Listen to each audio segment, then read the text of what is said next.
And welcome back to Around the Waves on KCOU 88.1 FM Columbia, the student voice of your Missouri Tigers.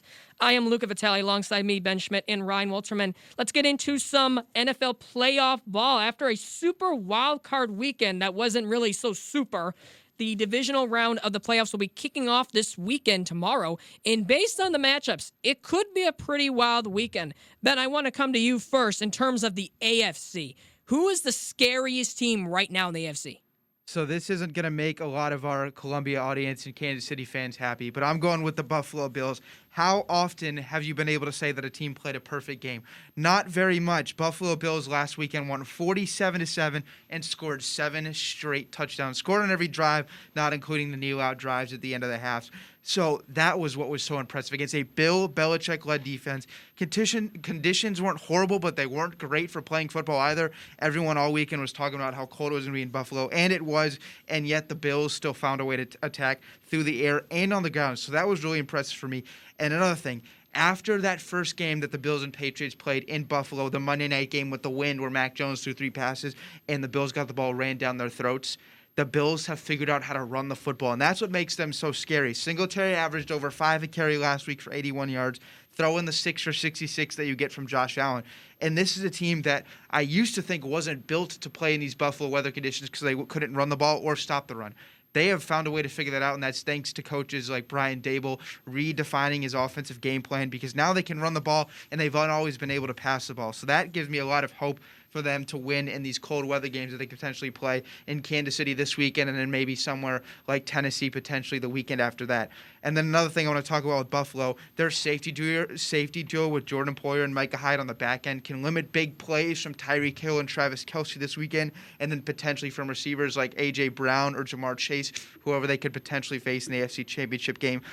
I just feel really good about the Bills. I don't have the same question marks that I have with some of the other teams. With the Bengals, I don't know what defense I'm going to get from them from week to week. With the Titans, I don't know what Ryan Tannehill I'm going to get from week to week. And with the Chiefs, they are probably the most consistent out of the other ones. But there are also games where we see Mahomes kind of just lose it with the mechanics. I don't necessarily know what I'm going to get out of the Chiefs running backs. It's kind of a revolving door due to injuries and performance. So with the Bills, I feel like I have the least question marks. They are playing dominant football right now, and they are just so explosive. And I don't necessarily know what you do to stop this offense right now. I'm going to agree with you here. I believe the Buffalo Bills are actually the most dangerous team right now in the AFC, and there's one reason why and one reason only. We all thought that this offense was quarterback centralized. It is not any longer. We saw, like you mentioned, what Devin Singletary can do running the football. But we also saw what Brian Daboll could do using Isaiah McKenzie, using him on the perimeter and doing those HB stretches on those types of plays. Every single Buffalo possession ended in a touchdown except for the final one, which was a series of kneels downs by Mitchell Trubisky. That is how bad the New England Patriots played. It was a disgrace for how bad they were. I understand that Mac Jones is a rookie quarterback. That's beside the point. What's not beside the point is how bad the defense played. They didn't even look like they wanted to be there. That's how bad this really was. Josh Allen went for 21 of 25 for 308 passing yards, 5 touchdowns. The dude actually had less incompletions than touchdowns. That is insane. In the Kansas City Chiefs, they can say whatever they want, how this is a rematch, how they're going to beat them again, blah, blah, blah, blah. I wouldn't take this team too lightly. This team is good. They are fired up. Yes, they lost to the Jacksonville Jaguars. I don't really care. Josh Allen is a stud. He's torching up the league right now, and at the right time, too. When you got dudes like Stephon Diggs, Emmanuel Sanders, Dawson Knox at the tight end position, you're going to be a tough team to beat. And Josh Allen can not only beat you in the pocket, even if you want to contain him in the pocket, it doesn't matter.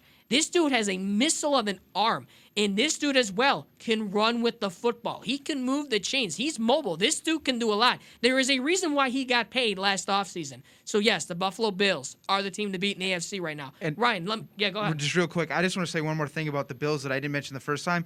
This team, when they get in the red zone, I don't know exactly what numbers say, but I'm just going off what I've seen the last couple of weeks. How do you stop this team in the red zone?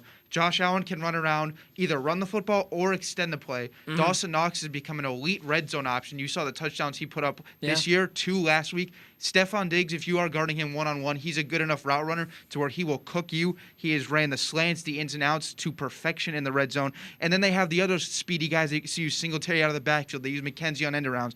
There's just so many weapons that once this team gets inside the 20, it just feels the way they're rolling like it's going for 6 points.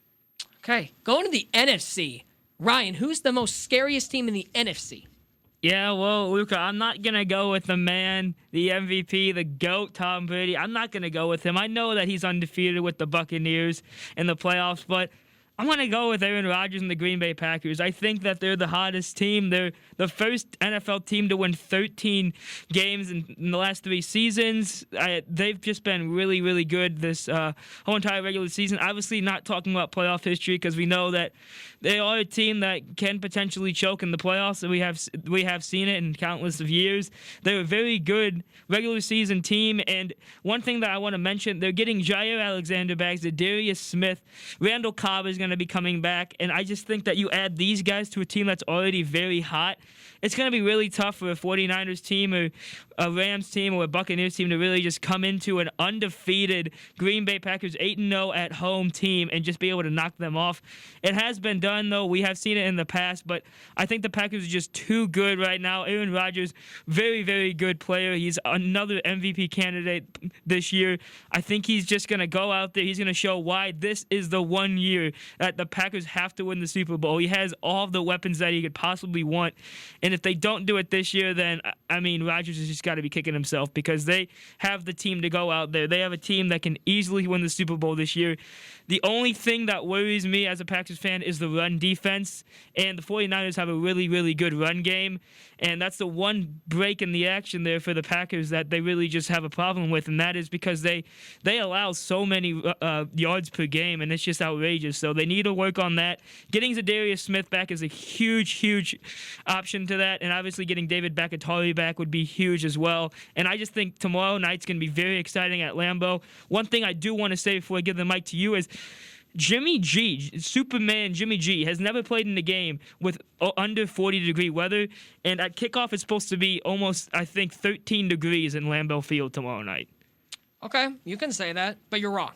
Once again, didn't you say the Packers were the scariest team last season and the season before? Exactly. Because I recall a guy named Tom Brady going into Lambeau last season, beating the Packers, going to the Super Bowl and winning against the Kansas City Chiefs. You can correct me if I'm wrong there, but I think that's what happened. And I think that Aaron Rodgers actually has less NFC wins in the postseason now than Tom Brady. Is that correct?